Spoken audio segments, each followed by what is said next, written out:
everybody. Dan, Illman and Mike Beer, the DRF race of the day for Friday the 13th. Race number 8 at Oaklawn Park. First level allowance for newly turned 3-year-old fillies going 3/4 of a mile. Let's take a look at this field.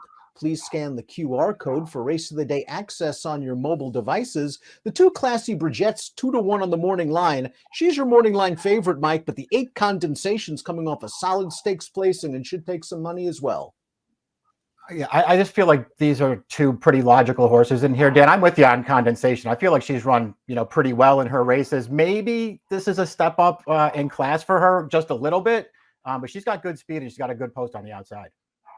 Curious as to your take on the pace situation of this race. Our good friends at Timeform US, with their pace projector, they haven't rated fast. And there are some quick horses in here. The 3 You Glow Girl, the 5 She's Storming, the 6 Holiday Decision. But it's not like there are really a ton of blazers in here. I think You Glow Girl makes the lead. Yeah, I sort of feel the same way. Maybe the pace will be fast. There are some horses who have speed. But like you, I didn't see any, true blazers in here. To be honest with you, Dan, I'm not even sure that I think You Glow Girl's that fast early. Maybe she'll make the lead. I'm sure they're going to be trying for it. I thought there were a couple of horses towards the outside, particularly the 6 and the 8, who could be forward in here and maybe make the lead. The 6 very interesting from a pace standpoint, cutting back, but after chasing some very fast fractions. Let's talk a little bit about the number 1, Miss Addie Lynn. This is a filly who's also cross-entered on Sunday. May not see her in Friday's race of the day. She did win 2 starts back, but she needed to dip into a maiden claiming competition. That was a 1-turn mile race. Her first start against winners was not very good.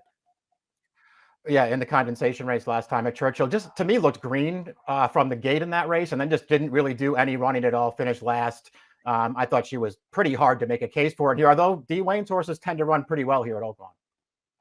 Morning line favorites, the number 2. That's Classy Bridgette, who scored last time out. She's really done nothing wrong. 3 starts. She's hit the board each time. She did some good things in this race. First time Lasix at Oaklawn, going 5.5 over muddy going. She didn't break very well. The pace was there for her, though. It was solid, and we see her doing some professional things for a very lightly raced horse. She's weaving her way through in between, and she's going to get up late. Yeah, a lot of horses are closing in here, though. So, and she ran fine in here, Dan. But more than anything else, I felt like maybe she took advantage a little bit in here into a race that set up pretty well for her. I thought she ran well in her career debut at Churchill, and I'm not sure that she's necessarily improved that much since then. But I do think she's one of the major players in here. We saw the number 3, You Glow Girl, up at Saratoga over the summer. She won one of those restricted maiden auction special weights by open lengths. They tried stakes competition at Remington Park. She was the beaten favorite that day. And then she came back at Horseshoe Indianapolis with this performance on October the 24th. A nice bounce back effort, dropping in class to 3/4 of a mile. We see her, she worked out a good trip, tracking a solid pace on the outside. And once she gets to the front, she finishes it off. Yeah, kind of a workmanlike win here at 3-5, though, Dan. And for the second consecutive race since she broke her maiden at Saratoga, her figure regressed again. I don't know. I thought her maiden win was pretty nice against a weak field. I don't like either of her starts since then, including that one, Dan. I mean, she got the job done there, but I wasn't taken by it, and she's going to be a short price in here. That race was in late October. She didn't change leads. She was entered at Oaklawn on New Year's Eve, listed as a vet scratch, so she's now going to have to come into this race off a bit of a layoff, but she does have fine tactical speed. The 4 is Crack-a-Lackin', who was a debut winner over muddy going as an early 2-year-old during the Keeneland Spring Meet. 4 tough spots in her subsequent races. She hasn't been able to hit the board, but blinkers off, Lasix on, lots of changes, and maybe she'll get the fast pace. I'm not sure they wanted her on the lead last time.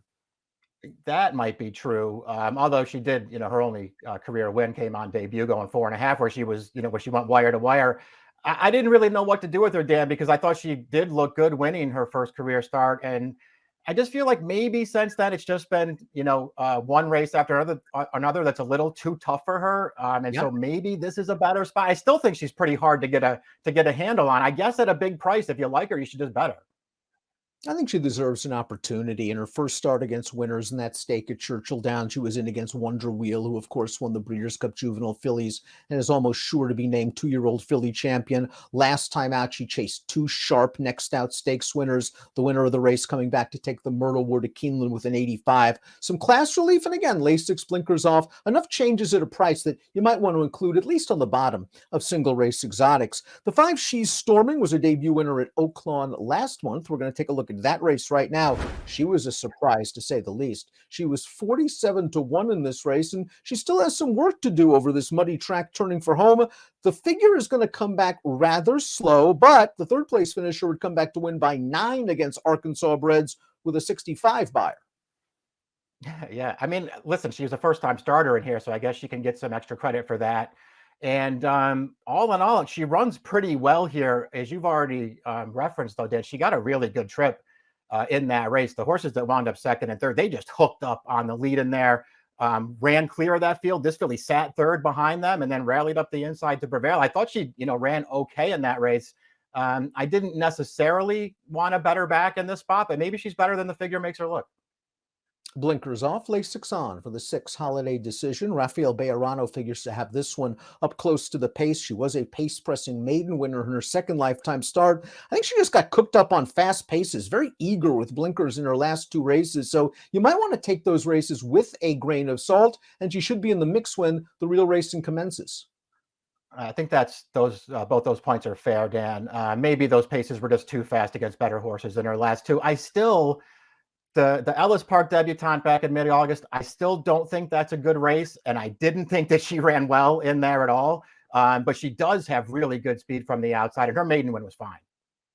Like the other expected speed, however, You Glow Girl, she was listed as a vet scratch on New Year's Eve and is coming into this race off a multi-month layoff. Junior's Joni's even coming off a longer layoff. We haven't seen her since her maiden win in this race at Prairie Meadows back over the summer, going 5/8 of a mile, and she pushed the pace on the outside early, 3-4 wide on the turn, but the pace didn't seem to be very fast. They went about 46 seconds flat to the half mile, and she was just too good for this field. Now, the pace situation might be a lot stronger as she steps up in class, but I like the way she finished this race off once she made the lead. Yeah, I agree with you. I did like the way she finished it off too. I still, have no idea what to do with her in here, but she got a pretty solid figure winning that race we just looked at, and now we haven't seen her in a few months. So, maybe she just comes back in the right kind of spot here, Dan, and has it in her to take a step forward. If she's 8-1, as the morning line suggests she'll be, I really don't have any argument. I just kind of want to see what kind of price she goes off at. In some ways, the horse to beat is our morning line second choice, the number 8 Condensation, who won her first 3 starts, and then they threw her into stakes competition last time out, and I thought she ran very well. She was in behind horses on the turn and into the stretch. She was very game to just get the bob in between horses for second, and all in all, the horse that beat her is probably better. She was odds on that day. Yeah, exactly. I felt like maybe that trip didn't work out great for her. She lost some position on the backstretch, was in behind horses for a while, and then was, second best. It was a real battle for second there, 3 horses sort of fighting it out, but she got it. I guess she's not the morning line favorite then because the wins 2 and 3 back, a 50 claimer and then a starter race. So maybe it's a step up in class, but man, she did a lot of hard work in winning those 2 races at Churchill. Never got a breather on the lead, kept fighting, turned away several challenges. I don't know. I'm with you. I feel like in some ways she's the horse to beat. She certainly did look good in her prior victories, and you'll notice if you just look at the PPs that she likes to get close to the pace, and that wasn't available to her last time out because she was shuffled back on the rail after the opening quarter mile. With this outside post, she should have some clean air in front of her, and she's quick enough to work out a trip. Charlie May completes the field. She beat Restricted Maidens 2 starts back at Churchill Downs. They tried her a 2-turn mile at Oaklawn last time out. Competition might have been tough. Distance might have been far. She still needs to improve. Kind of feels like that. Yeah, the stakes try last time might have been a little bit ill-advised, especially going the mile, Dan, because ultimately it looked like it was probably too tough for her. But man, they took a pretty big hold of her at the start of that race to get her off the pace. And she actually made a run around the turn, and it looked like she didn't want the mile. She came up completely empty in the stretch. I liked her dirt debut 2 starts back. She showed speed in there, but there was a faster horse to her inside. She had to let that horse go and sit off her. And then she just came and ran right by that horse on the turn and kept going through the stretch. I thought she improved a lot on dirt And I'm willing to give her the benefit of the doubt for the stakes race last time.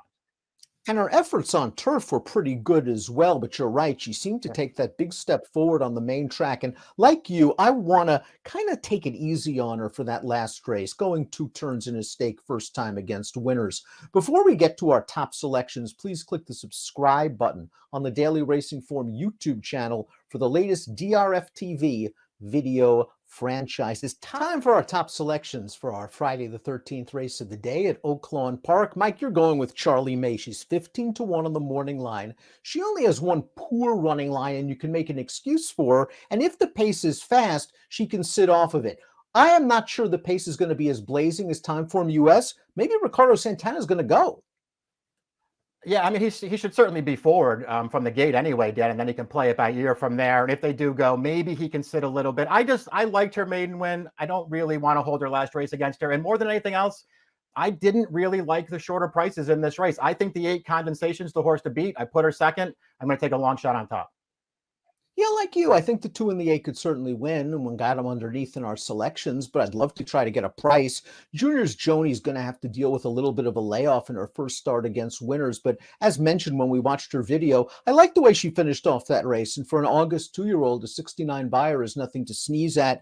She's 8-1 on the morning line. 9826 for Mike, 7284 for me. It's our race of the day for Friday the 13th. It is the 8th at Oaklawn Park. Good luck.